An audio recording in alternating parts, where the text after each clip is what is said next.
Dans cet épisode, je vais tenter de vous expliquer la proposition de valeur du Bitcoin, pour vous aider à comprendre les problèmes qu'il tente de résoudre à la lumière de la crise actuelle et à vous faire un avis éclairé sur le sujet. Vous allez voir que c'est pas le genre d'informations que vous allez trouver dans la plupart des journaux populaires, mais qui ont des implications majeures pour vous, pour votre argent, mais aussi pour l'environnement, vos libertés et la voie que prendra notre société dans les années à venir. Je m'appuie sur l'excellent livre L'étalon Bitcoin de Saifedean Ammous. Si cet épisode vous interpelle, je vous recommande sincèrement de prendre le temps de le lire. Dans cet épisode, je vais m'intéresser au pourquoi du Bitcoin, mais très peu au comment. Si vous voulez que je vous fasse un épisode spécifiquement sur le fonctionnement de la technologie du Bitcoin avec ses forces et ses faiblesses, dites-le moi dans les commentaires. S'il y a suffisamment de personnes que ça intéresse, je vous en ferai un. Gardez juste en tête que je ne donne pas de conseils financiers. Je vous apporte juste des informations pour que vous puissiez vous faire votre propre avis. Continuez à approfondir vos recherches et n'investissez aucun argent que vous ne pouvez pas vous permettre de perdre. Le Bitcoin a été créé en 2008, au même moment où se déroulait la crise de la dette et où le Trésor américain injectait des milliards de dollars pour sauver les banques en faillite et éviter l'effondrement du système financier. Il a été créé par un anonyme qui portait le pseudonyme de Satoshi Nakamoto et s'est initialement développé dans des cercles de geeks dont l'objectif principal était de trouver des solutions pour préserver l'anonymat et les libertés individuelles dans un monde où l'informatique donnait progressivement aux États des outils de plus en plus sophistiqués pour surveiller leur population, notamment grâce à leurs transactions financières, à une époque où le cash semblait voué à disparaître et où toutes les transactions financières se retrouveraient vouées à passer par un tiers de confiance en ligne, les banques, dont la fragilité ne faisait alors plus aucun doute. Mais si le Bitcoin est une invention de l'ère numérique, les problèmes qu'il vise à résoudre sont aussi vieux que la civilisation humaine. Pour comprendre le Bitcoin, il faut d'abord comprendre la monnaie et les fonctions qu'elle doit remplir pour faire fonctionner une société. Quand on cherche à échanger de la valeur, le moyen le plus simple est d'échanger un bien contre un autre, une pomme contre une banane par exemple. C'est ce qu'on appelle le troc. C'est efficace pour une tribu avec un nombre limité de personnes et de biens et services, mais quand une société dépasse une certaine taille, les possibilités de spécialisation et d'échange augmentent et on se retrouve confronté au problème de la coïncidence des besoins. La personne qui propose ce que vous voulez n'est pas intéressée par ce que vous proposez en échange. Il faut donc trouver un bien qui soit accepté par tous pour servir d'intermédiaire. C'est ce qu'on appelle une monnaie. Une monnaie, c'est un bien qu'on n'utilise ni pour le consommer, ni comme matière première pour créer autre chose, mais simplement pour être échangé contre d'autres biens. À l'exception de l'histoire récente, toutes les monnaies à travers l'histoire ont émergé naturellement dans les sociétés. Les coquillages, le bétail, le sel, les gros cailloux, les perles, l'or, l'argent. Ce qui fait qu'un bien est naturellement adopté comme monnaie par les individus, c'est sa cessibilité, c'est-à-dire la facilité avec laquelle on peut le revendre sans qu'il ait perdu sa valeur. Sa cessibilité à différentes échelles, c'est-à-dire qu'on peut le diviser. Si je vends une maison et que je veux m'acheter des pommes, des chaussures et une voiture, je peux diviser la monnaie en unités de valeur plus petites que la maison pour m'acheter des biens de valeur différentes. Sa cessibilité dans l'espace, je peux vendre ma maison en Floride et transporter ma monnaie pour aller m'en acheter une en Provence. Et sa cessibilité dans le temps, c'est-à-dire la capacité de ce bien à garder sa valeur dans le temps. Si ma monnaie c'est des salades, au bout de 2 semaines elles auront pourri et j'aurai perdu mes économies. C'est ce troisième critère qui est le plus important parce qu'il correspond au deuxième rôle de la monnaie. Une monnaie, ça doit à la fois être un intermédiaire des échanges, comme on l'a vu, mais elle doit aussi être une réserve de valeur. Vous pouvez pas avoir comme monnaie un bien qui perd sa valeur dans le temps, s'il rouille ou s'il pourrit par exemple. Mais c'est pas seulement son intégrité physique qui lui permet de préserver sa valeur. Il faut aussi que la quantité de ce bien en circulation ne s'accroisse pas trop rapidement pendant la période où je le détiens. Si on trouvait un moyen de produire énormément d'or, l'or que vous possédez perdrait rapidement sa valeur parce que l'offre exploserait et tout le monde pourrait s'en procurer facilement. C'est justement parce que l'extraction d'or est un processus coûteux que la quantité en circulation s'accroît peu, et c'est ce qui lui permet de garder sa valeur. Sa valeur est proportionnelle à sa rareté. Donc pour déterminer si une monnaie est une bonne réserve de valeur, on calcule ce qu'on appelle le ratio stock sur flux, qui permet de déterminer ce qu'on appelle la dureté de cette monnaie. Le stock, c'est la quantité actuelle de cette monnaie en circulation. Tout ce qu'on a produit jusqu'à aujourd'hui moins ce qui a été consommé ou détruit. Et le flux, c'est la quantité de cette monnaie qui est produite tous les ans. Une monnaie dure, c'est une monnaie dont le stock est élevé et dont le flux est faible. L'or, c'est la monnaie dure par excellence. Il y a un volume déjà important en circulation et l'exploitation aurifère permet d'augmenter d'environ 1 à 2% ce volume tous les ans. Plus le ratio stock sur flux est élevé, plus la monnaie a de la valeur et plus elle garde cette valeur dans le temps. Mais si par contre créer de la monnaie ça revient simplement à taper un montant sur un ordinateur, ce qui est de manière simplifiée ce que font les banques centrales avec l'euro et le dollar aujourd'hui, les flux de nouvelles monnaies s'envolent, le ratio stock sur flux s'effondre, ce qui fait exploser l'inflation. Tous ceux qui stockaient leurs économies dans cette monnaie voient leur épargne détruite et ils se détourneront finalement de ce bien comme monnaie puisqu'il ne jouera plus son rôle fondamental de réserve de valeur. C'est ce qu'on appelle le piège de la monnaie facile. C'est comme ça qu'à travers les âges, toutes les monnaies ont perdu leur rôle de monnaie. Quand un événement naturel, politique ou technologique a permis d'augmenter massivement la quantité en circulation de ce bien, en ruinant au passage tous les gens qui avaient stocké leur richesse dans cette monnaie au profit de ceux qui avaient trouvé le moyen d'en produire massivement. C'est par ce processus naturel que les individus se réorientent au fil du temps vers des biens qui leur permettent de conserver leur épargne, le produit de leur travail, et c'est ce qui fait émerger certains biens comme monnaie généralement acceptée. C'est le fait qu'un bien devienne largement accepté par tout le monde en tant que monnaie qui lui permet de remplir son troisième rôle.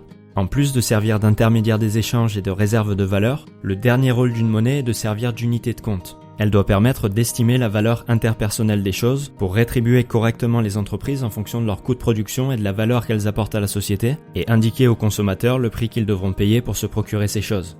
Les prix sont définis là où se rencontrent naturellement l'offre et la demande, quand l'ajustement se fait entre le prix auquel les producteurs sont prêts à vendre un produit pour couvrir leurs coûts et générer un profit, et le prix que sont prêts à payer les consommateurs. Quand une monnaie remplit ces trois rôles, elle permet à l'économie et à la société de prospérer. Les individus peuvent se spécialiser dans différentes activités, investir pour l'avenir et commercer efficacement, en voyant leur travail rémunéré à sa juste valeur. Le bien qui s'est naturellement imposé comme monnaie au fil du temps, c'est l'or, car il remplit parfaitement ces trois rôles.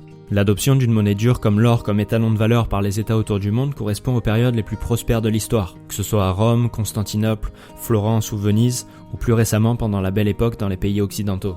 L'étalon or, c'est un système dans lequel toute émission de monnaie se fait avec une contrepartie et une garantie d'échange en or. C'est-à-dire que votre billet de banque est une simple représentation de son équivalent en or stocké à la banque. Vous pouvez l'échanger à tout moment contre un poids d'or fixe. C'est un simple moyen d'éviter d'avoir à transporter des lingots d'or dans son sac à main. L'étalon or, quand il est respecté, permet d'avoir une quantité fixe de monnaie, qui joue ainsi un rôle neutre dans l'économie. Elle permet de fluidifier les échanges, d'allouer efficacement les ressources grâce au mécanisme des prix, et aux individus de conserver la valeur de leur épargne, le fruit de leur travail. Et aucun État ou aucune banque ne peut venir altérer ces mécanismes. Mais le problème de l'étalon or, c'est que justement, rien n'empêche les États et les banques de créer de la monnaie en imprimant plus de billets qu'elles n'ont d'or dans leur coffre. C'est le piège de la monnaie facile. Si vous donnez à un État la possibilité de créer de la monnaie pour financer ses dépenses, il finira invariablement par le faire. Au 1er siècle, Néron créa ce qu'on appelle l'écrétage, c'est-à-dire qu'il commença à remplacer les pièces d'or par des pièces moins chargées en or pour financer ses dépenses avec l'or soutiré. Constantinople fit la même chose en dévaluant progressivement sa monnaie, et les États décidèrent de s'engager sur la même voie en 1914 quand ils mirent fin à l'étalon or pour financer les 2 guerres mondiales dans lesquelles ils allaient s'engager.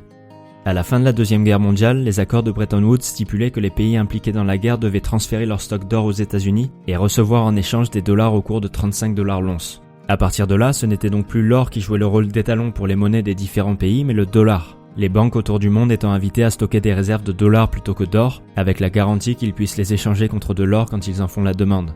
Le problème, c'est que contrairement à l'or, rien n'empêchait les États-Unis d'imprimer autant de dollars qu'ils le souhaitaient en contractant de la dette pour financer leur guerre, leur conquête spatiale et l'État-providence, dispersant ainsi les coûts de l'inflation sur le reste du monde, qui utilisait désormais le dollar comme étalon de valeur.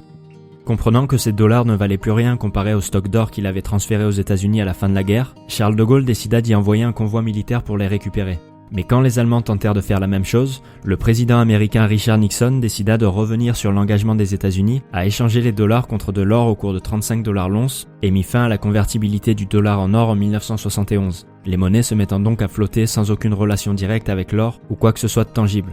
On appelle aujourd'hui ces monnaies comme l'euro, le yen ou le dollar des monnaies fiduciaires, qui vient de fiducia, la confiance en latin, car elle ne repose sur rien d'autre que la confiance que vous accordez à l'État pour préserver sa valeur. Ce n'est plus un justificatif d'une quantité d'or gardée en banque qui vous appartient.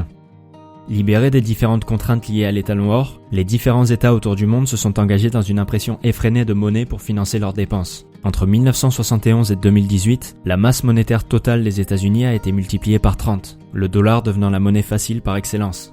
Pendant ce temps-là, l'or, la monnaie dure par excellence, voyait son cours passer de 35 $ l'once en 1971 à 1800 $ aujourd'hui, une multiplication par 50.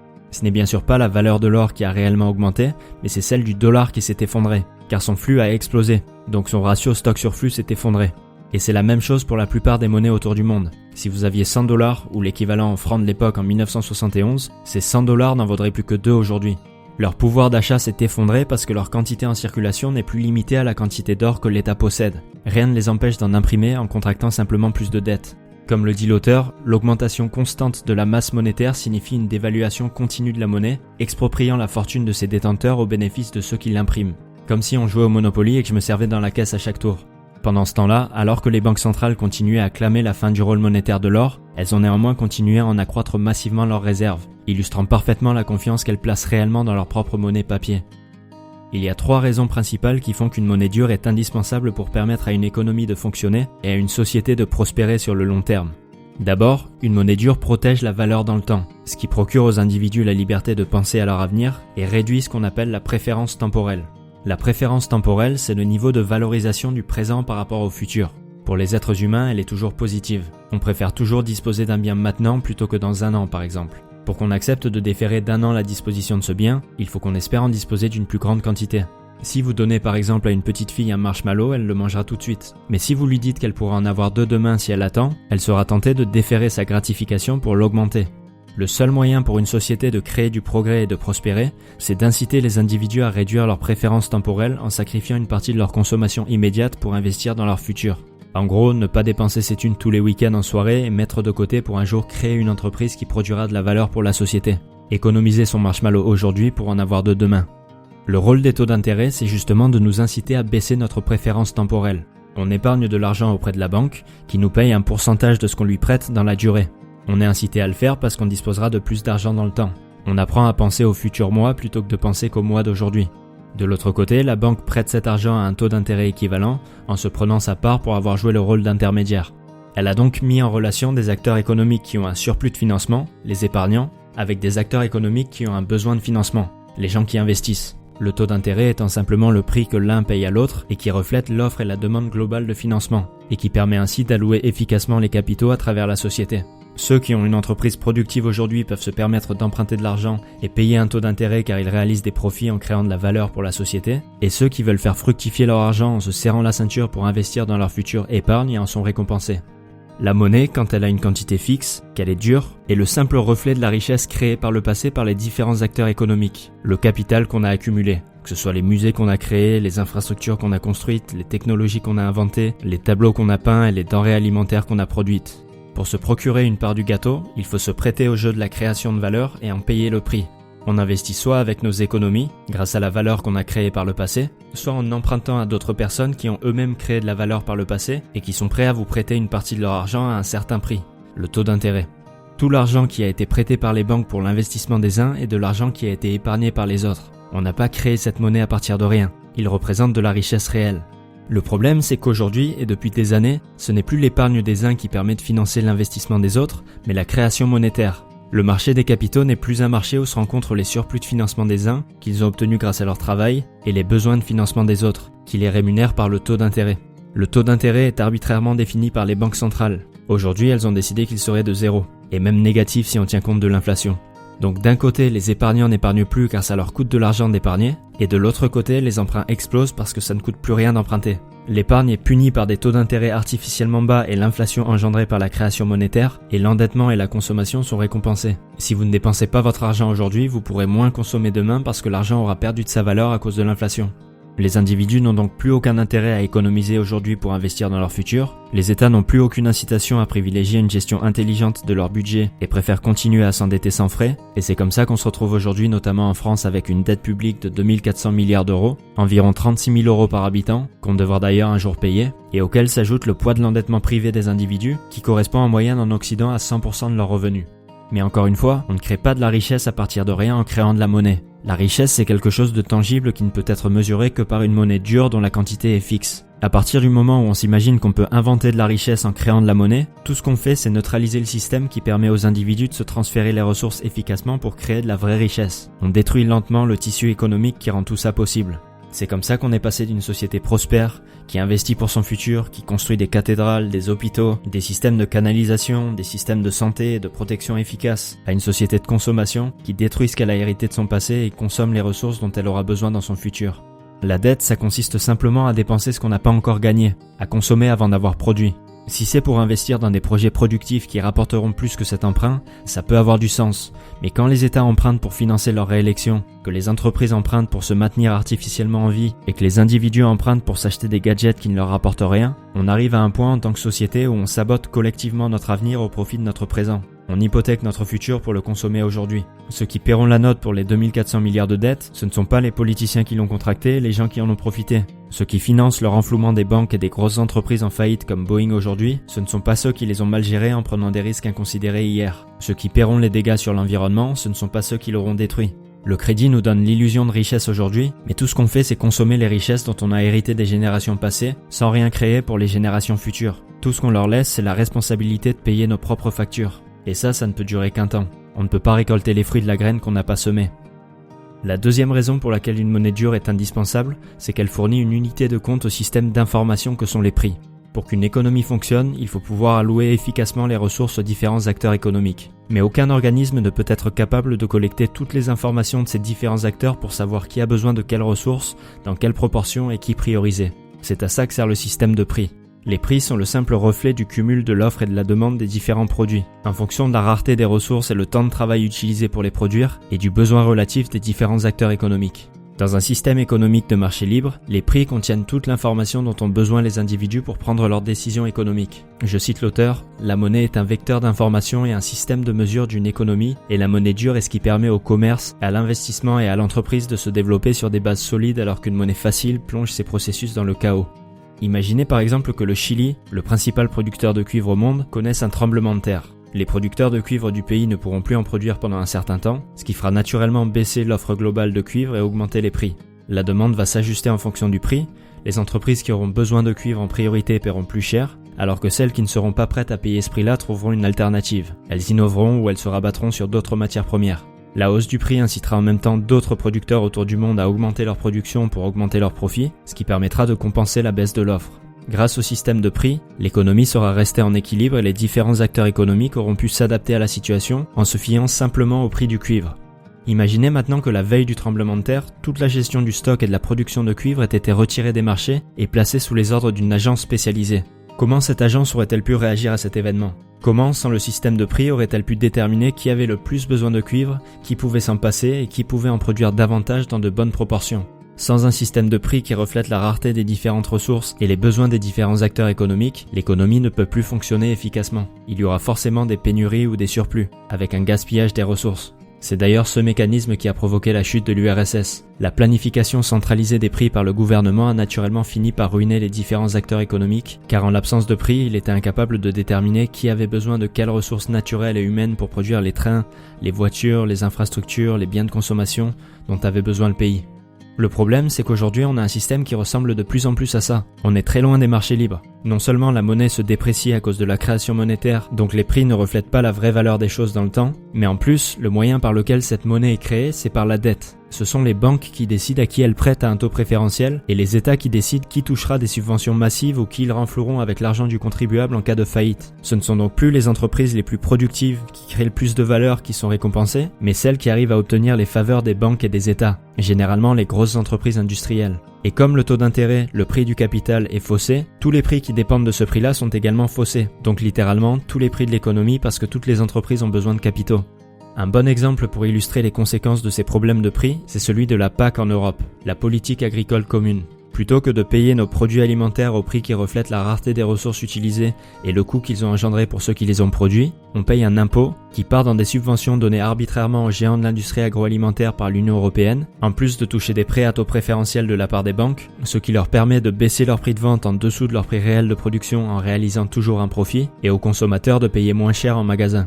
Mais ce qu'on économise en magasin, c'est simplement ce qu'on a payé en impôts. En réalité, on n'a rien gagné. On se retrouve juste avec des produits de qualité plus médiocre parce que ce n'est plus la qualité qui est récompensée.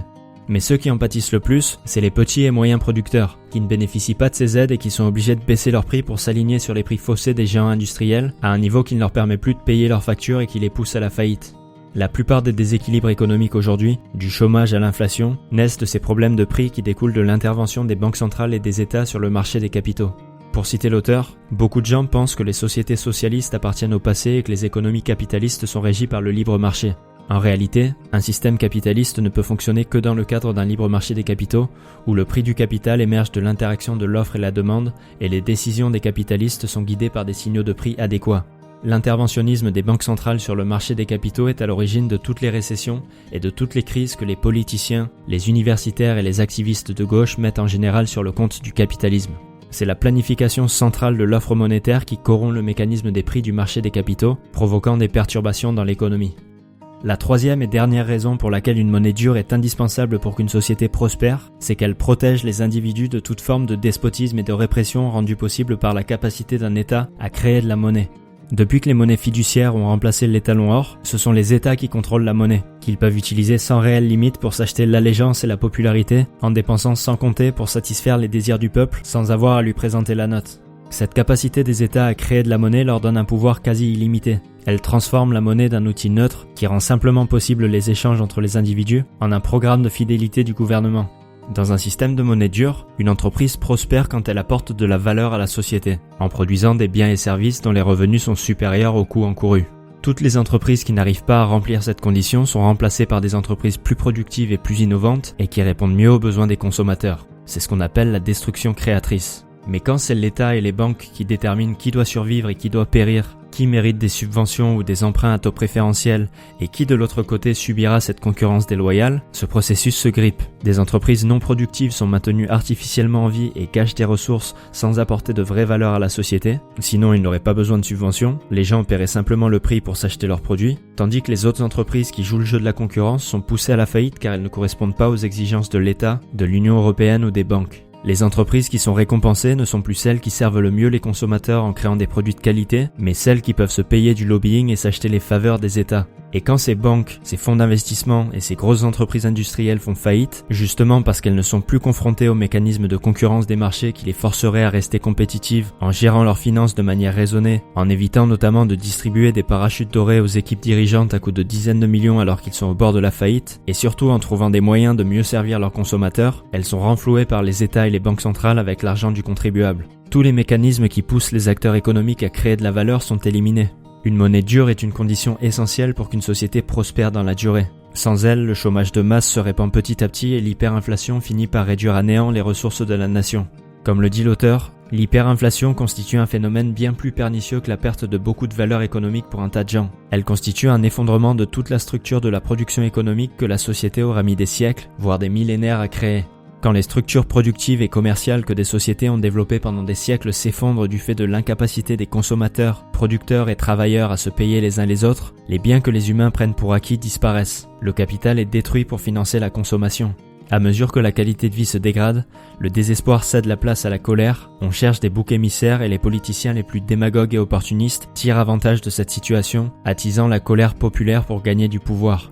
L'exemple le plus frappant d'un tel scénario est l'hyperinflation sous la République de Weimar dans les années 20, qui non seulement mena à la destruction de l'une des économies les plus avancées et les plus prospères, mais contribua aussi à l'ascension d'Adolf Hitler au pouvoir.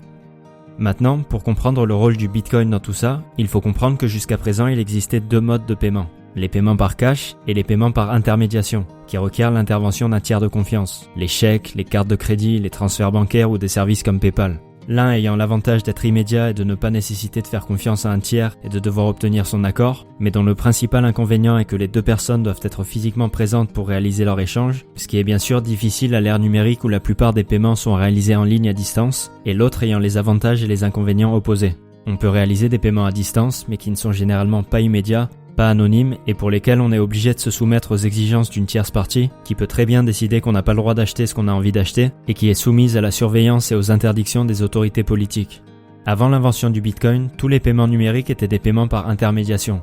On n'utilisait pas des monnaies numériques parce qu'on n'avait pas encore trouvé le moyen de créer la rareté numérique. Tout ce qui était numérique pouvait être dupliqué. Il fallait donc passer par un tiers de confiance qui s'assure que chaque unité de monnaie fiduciaire présente sur les différents comptes bancaires comme l'euro ou le dollar ne sont dépensées qu'une fois. Comme s'il tenait un grand livre des comptes, un grand tableau Excel qui enregistre tous les transferts de monnaie pour éviter les doubles dépenses. Le Bitcoin est la première monnaie qui permet de réaliser des paiements électroniques sans avoir recours à un tiers de confiance intermédiaire, parce que c'est la première technologie qui a réussi à créer la rareté numérique. Plutôt que de charger une banque de tenir le livre des comptes de manière centralisée et anonyme, cette fonction est décentralisée et ne repose sur aucune entreprise ou aucun organisme spécifique. Ceux qu'on appelle les mineurs, des millions de personnes, tiennent chacun leur propre livre des comptes de toutes les transactions réalisées depuis la création du Bitcoin en 2009 et pour simplifier, ils sont récompensés de manière aléatoire si les transactions qu'ils ont inscrites sur ce grand livre, qu'on appelle la blockchain, sont correctes, c'est-à-dire qu'elles correspondent à celles enregistrées par tous les autres membres du réseau.